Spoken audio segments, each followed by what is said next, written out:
जय हिंद दोस्तों। आज हम आपके समक्ष फिजिक्स का पहला वीडियो लेके आए हैं। तो इस वीडियो की शुरुआत करने से पहले आपको बताएं कि कुछ दोस्तों का कहना था कि सर फिजिक्स का वीडियो भी बनाइए। तो मैंने सोचा फिजिक्स का वीडियो काफ़ी विचार करने के बाद मुझे लगा कि फिजिक्स का वीडियो बनाना चाहिए। दोस्तों की दोस्त आग्रह कर रहे हैं तो मैंने भी सोचा आपको वीडियो ये दे ही दूं। तो इंटरमीडिएट के फिजिक्स की बात करेंगे और 10th का भी इसमें और 9th का भी फिजिक्स इसमें इन्वॉल्व रहेगा। आप मैचिंग करा लीजिएगा दोस्तों। 9th 10th 11th 12th सबकी फिजिक्स इसमें आ जाएगी। तो जैसा कि किसी भी वीडियो की शुरुआत करने से पहले श्री गणेशाय नमः करने से पहले इसके थोड़े बेसिक्स की बात करते हैं। तो चलिए वीडियो की शुरुआत करते हैं। सबसे पहले हम बताएंगे आपको फिजिक्स का जन्मदाता। भौतिक विज्ञान जो है इसके जो जन्मदाता हैं, इसके दो जन्मदाता हैं, नंबर 1 नंबर 2।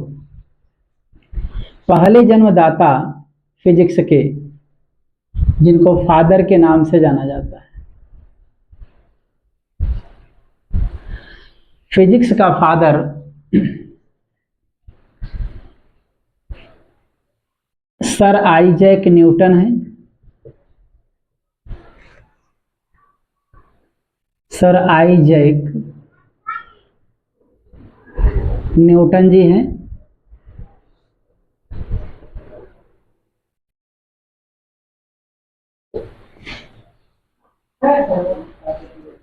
एक और हैं अल्बर्ट आइंस्टीन। अल्बर्ट आइंस्टीन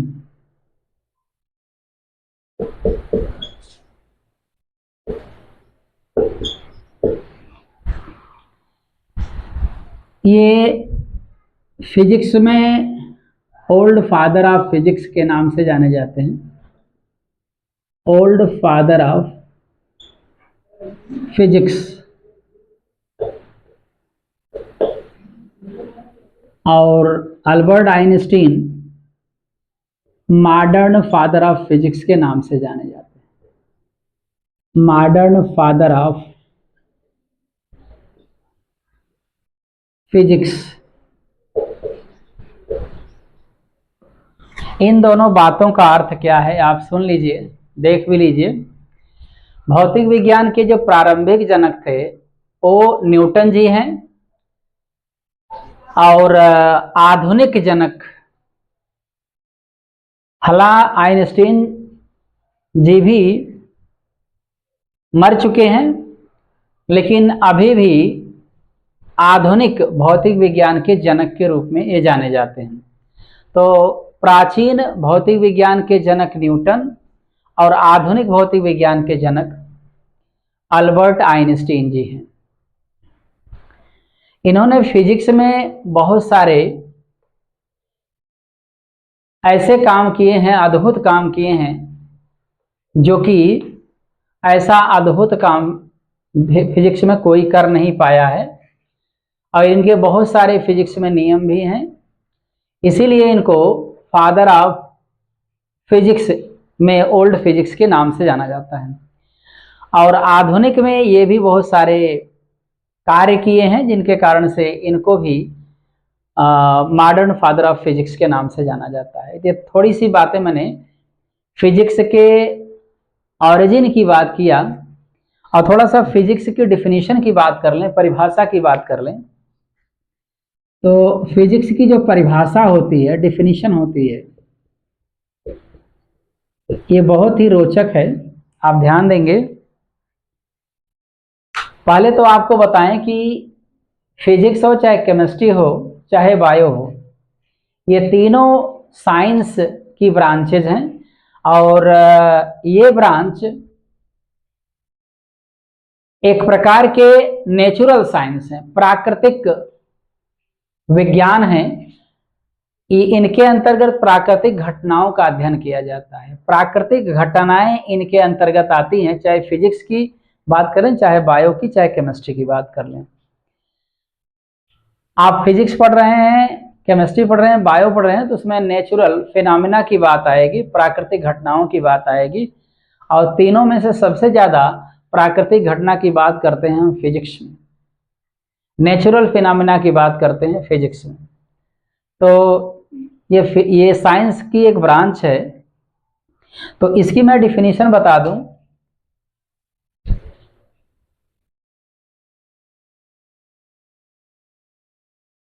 ऊर्जा, द्रव्य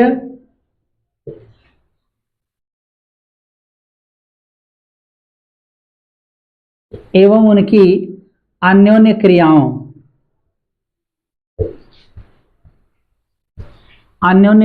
का अध्ययन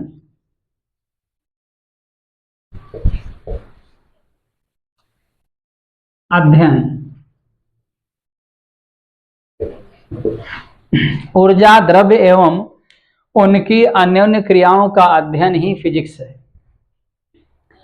ऊर्जा, बिना ऊर्जा के बारे में बात करते हैं। ऊर्जा है क्या? दुनिया की हर चीज में ऊर्जा पाई जाती है। ऊर्जा किसी भी रूप में हो सकती है। द्रव्य का मतलब संसार की सभी दिखने वाली चीजें द्रव्य हैं, पदार्थ हैं, एवं उनकी अन्योन्य क्रियाओं। इन ऊर्जा का, इन द्रव्यों का आपस में जो क्रियाएं होती हैं, उन क्रियाओं को भी हम फिजिक्स में स्टडी करते हैं। तो ये थोड़ी सी फिजिक्स की डिफिनेशन की बात हो गई। और अब हम बात कर लेते हैं आगे।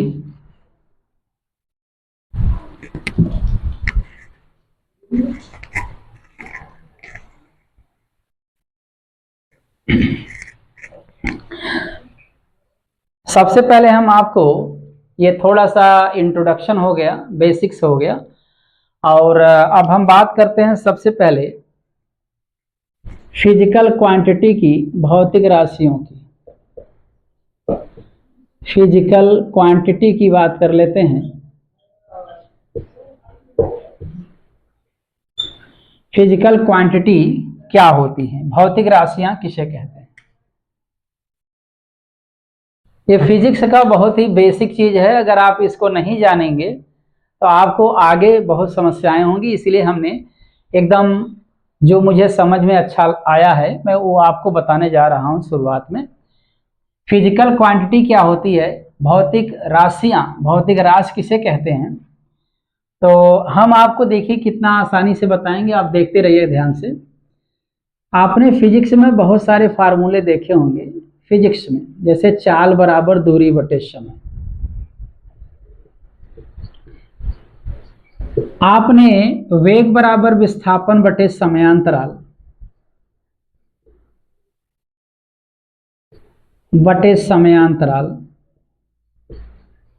इसको भी आपने देखा है। तो फिजिक्स में बहुत सारे फार्मूले होते हैं।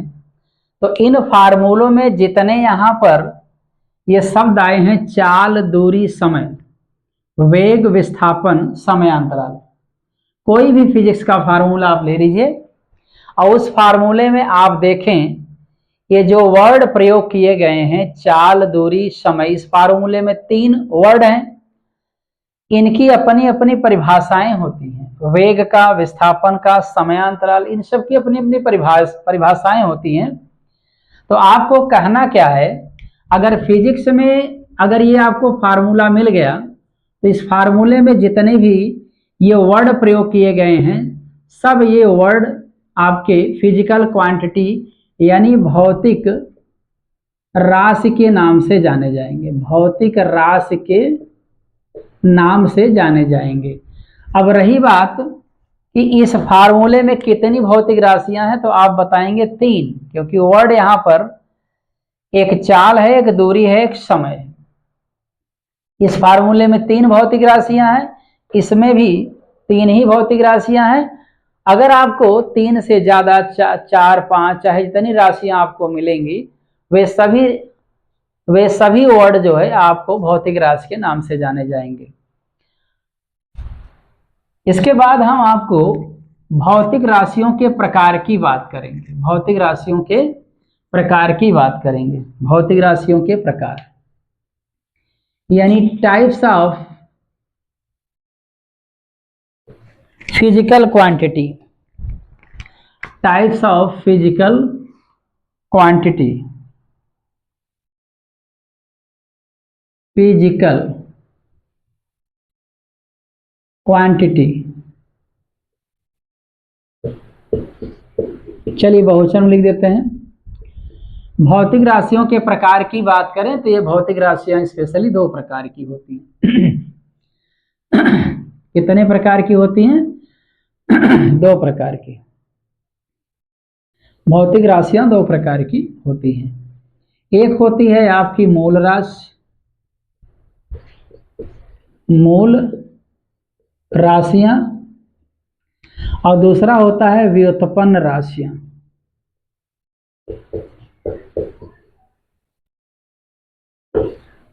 व्युत्पन्न राशियां इंग्लिश में इसको बोलते हैं fundamental quantities. Fundamental quantities.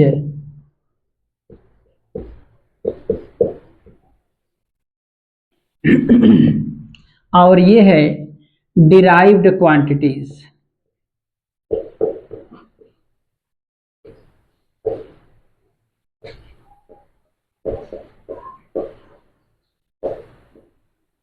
Derived quantities. तो हम आपको मूल राशि के बारे में बताएंगे। मूल राशियां किसे कहते हैं, इसके बाद व्युत्पन्न राशियों की बात करते हैं। तो आपको जानकारी के लिए बता दें कि ये मूल राशि की परिभाषा से पहले हम आपको बताएंगे ये कुल मिलाकर के 7 प्रकार की होती हैं। जब तक आप सातों जानेंगे नहीं तब तक आप परिभाषा नहीं लिख सकते हैं। तो इसलिए सातों के बारे में पहले जान लीजिए।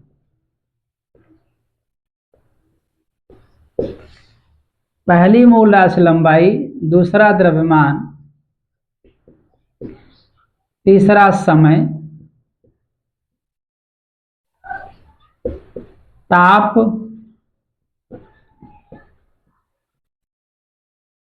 ज्योति तीव्रता, विद्युत धारा,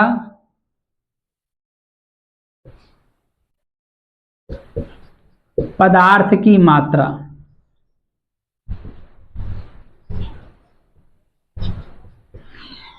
ये 7 मूल राशियां आपके सामने दिख रही हैं। लंबाई, द्रव्यमान, समय, ताप, ज्योति तीव्रता, विद्युत धारा, पदार्थ की मात्रा या पदार्थ की आणविक मात्रा बोल सकते हैं आप। एक बात आपको बताएं, लंबाई के बहुत सारे रूप हैं। जैसे मैं लिख दे रहा हूं, चौड़ाई,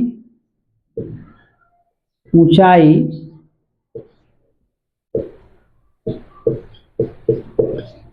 मोटाई,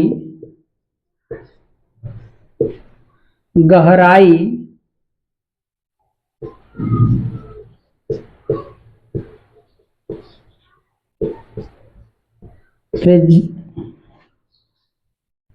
चौड़ाई, ऊंचाई, मोटाई, गहराई, त्रिज्या, परिधि,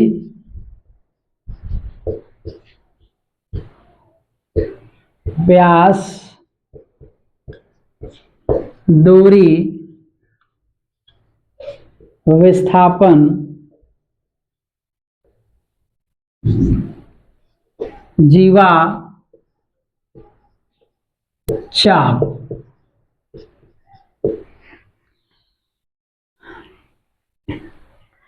आपकी जानकारी के लिए बता दें, ये 7 मूल राशियां आपके सामने दिख रही होंगी और 7 मूल राशियों में से केवल लंबाई के बहुत सारे रूप हैं। अर्थात ये सभी लंबाई ही हैं लेकिन इनके नाम अलग अलग हैं। चौड़ाई, ऊंचाई, मोटाई, गहराई, त्रिज्या, परिधि, व्यास, दूरी, विस्थापन, जीवा, चाप, ये सभी एक प्रकार की लंबाई है, एक प्रकार की लंबाई है, लेकिन इनके नाम अलग अलग हैं। क्यों लंबाई है? जैसे मैं आपको अगर पूछूं, आप एक लकड़ी है उसकी लंबाई, मतलब ये जो ब्रैकेट में मैंने लिखा है ये सभी एक प्रकार की लंबाई है। इनके नाम भले अलग अलग हो जाएं, लेकिन ये लंबाई के ही रूप हैं। जैसे अब ये जानेंगे कैसे कि ये लंबाई के रूप हैं, तो आप समझ लीजिए। जैसे आपको मैं कहूं कि एक लकड़ी है उसकी लंबाई नाप के बताओ, तो आप टेप या जो भी आपके पास नापने वाला यंत्र होगा, लंबाई को नापने वाला यंत्र, उसको उठा करके आप नापना शुरू कर देंगे। जैसे मान लीजिए लकड़ी है उसकी लंबाई है, नापना है, तो क्या आप चौड़ाई को उस फीते से या उस टेप से नहीं नापेंगे? नापेंगे ना। ऊंचाई को भी उसी से नापेंगे, मोटाई को भी उसी से नापेंगे। तो ये सभी एक ही यंत्र से नापे जाते हैं, इसलिए इनके नाम ना अलग अलग होने से ये अलग अलग नहीं होंगे, ये सभी लंबाई के ही रूप हैं। तो ये सभी एक प्रकार की लंबाई है। तो इनको भी आपको याद रखना पड़ेगा कि अगर ये लंबाई है तो ये लंबाई के जो रूप हैं एक प्रकार की लंबाई है।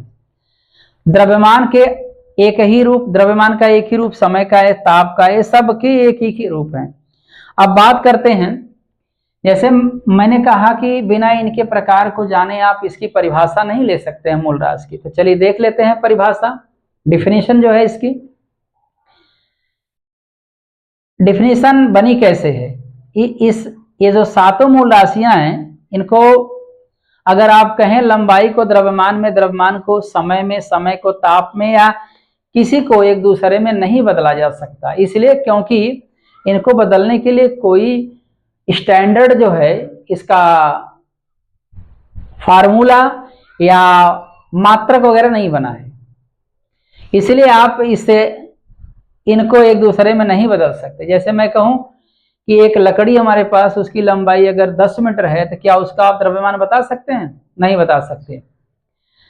अगर हम कहें कि एक समय, इस समय जो भी हुआ है उस समय के हिसाब से इस समय का टेम्परेचर क्या है, नहीं बता पाएंगे, क्योंकि इनका रिलेशन ही नहीं है। अगर रिलेशन होता, संबंध होता, तो आप बड़ी आसानी से बता सकते। जैसे मैं बात करूं संबंध होना ना होने का मतलब क्या है। जैसे मैं कहूं कि 1 रुपया बराबर 100 पैसा होता है, तो आप 5 रुपए में अगर पूछे पैसे कितने होंगे, तो आप बता देंगे 500 पैसे हैं। क्यों? क्योंकि आपको पता है 1 रुपए में 100 पैसे होते, इसलिए 5 रुपए में 500 पैसे होंगे। लेकिन ऐसा कोई फार्मूला नहीं है कि लंबाई पता हो द्रव्यमान निकाल सकते हैं, द्रव्यमान पता हो लंबाई निकाल सकते हैं।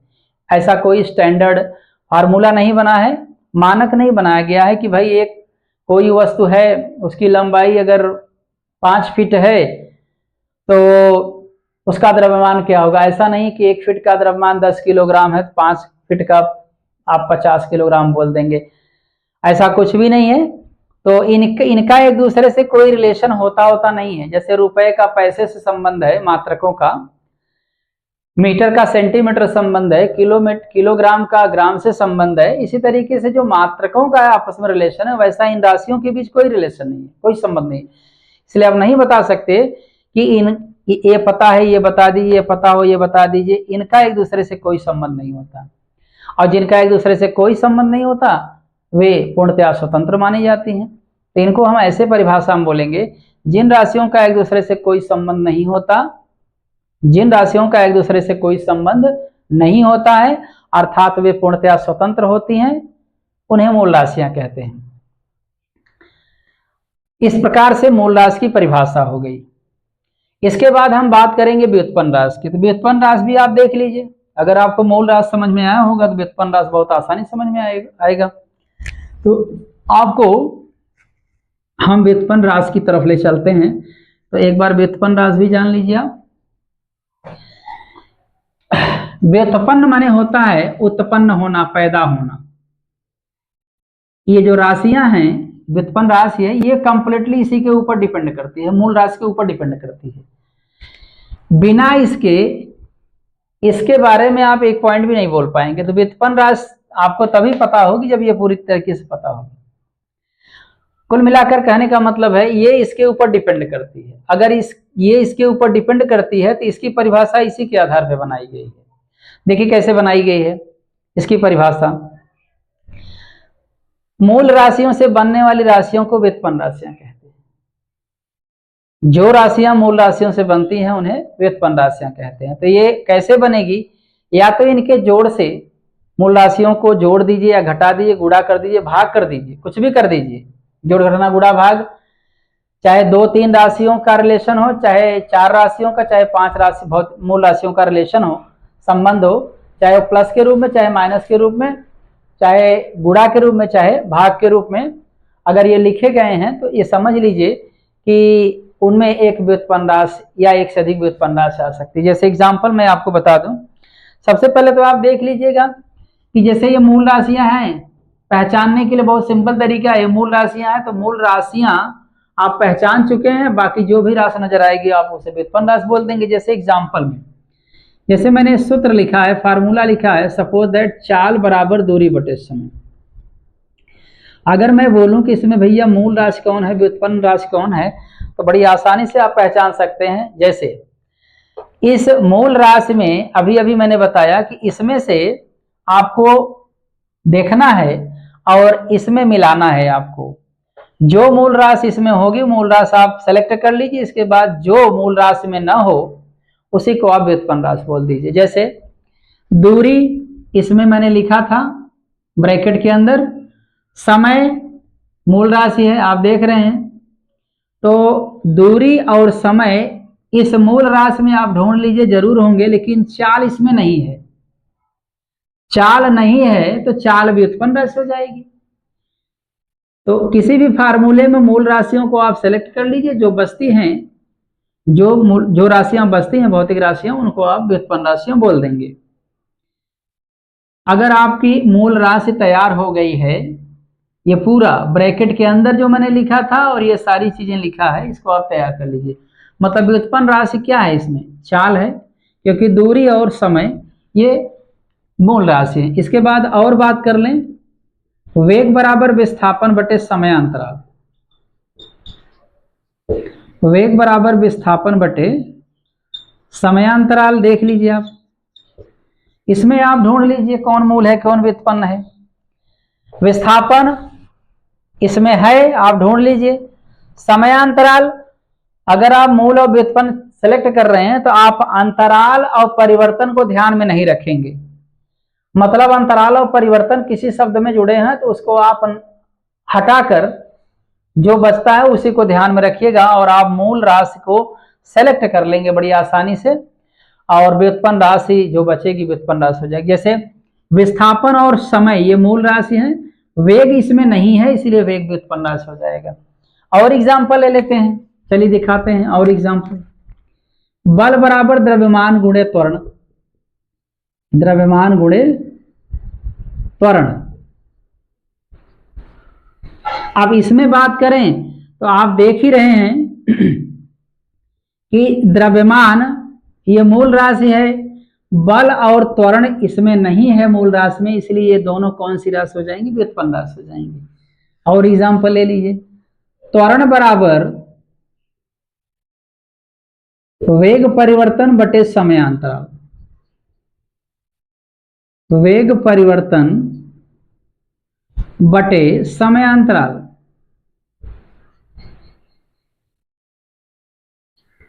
अब आपको मूल और व्युत्पन्न राशि सेलेक्ट करना है, तो मैंने बताया अभी अभी कि अंतराल और परिवर्तन शब्द हटा देंगे, मतलब जो लिखा है उसको आप परिवर्तन और अंतराल को ध्यान मत दीजिए, बाकी जो शब्द बचते हैं उनमें आप ढूंढिए कौन मूल है कौन व्युत्पन्न।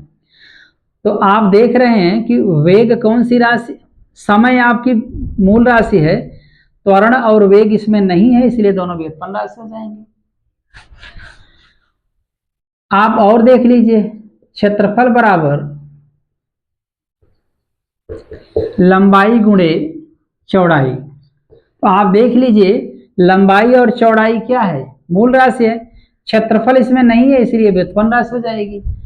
एक आख एग्जाम्पल और देख लीजिए, आयतन बराबर लंबाई गुणे चौड़ाई गुणे ऊंचाई।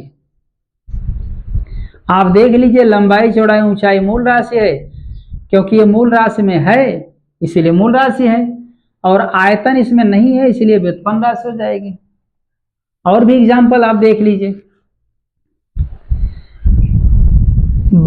कार्य बराबर ले लीजिए, चलिए कार्य बराबर बल गुणे विस्थापन, कार्य बराबर बल गुणे विस्थापन।